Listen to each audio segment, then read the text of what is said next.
Hi everyone, I'm going to demonstrate to you the new recording feature that is built in with Chrome 89. Chrome 89 was just released, and make sure that you get your Chromebook updated so that you can try this out as well. How do you access the screen recording feature? Well, there are a couple ways to do it.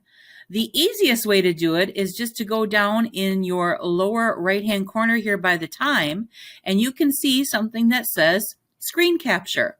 So if I press that, this menu will come up across the bottom. You can either toggle it between just a screenshot or to do the video capture. You can choose to record your full screen, record a partial screen, or record a window. In this tab, or in the settings gear here, it's important when you're doing the video to make sure that you look at this if you want to record the microphone. So if you're doing a video, somewhat like I'm doing right now to show you this, and you want your voice to be recorded along with what people see on the screen, you want to make sure to toggle that on. So once I do that, I'm going to go ahead and just say I'm going to capture anywhere to get the full screen.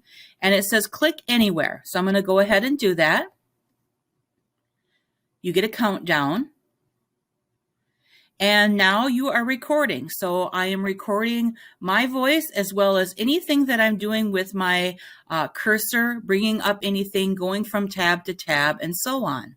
When I want to end the recording, I'm going to go down here to this lower right-hand corner and stop the screen recording. It has instantly been saved, and it says screen recording taken, show in folder. So let's see where that is at. Right here, it shows that the screen recording, it has named it screen recording, and it gives it the date and the time, and it is all ready for you to be able to share out wherever that you need. So that is the new screen recording feature. Now remember at the beginning, I said there were two ways to get to that.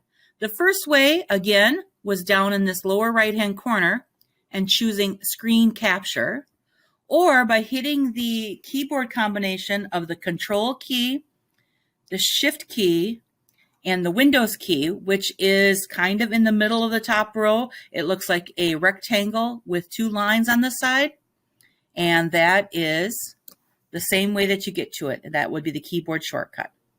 Hope you find this useful. Thanks for watching.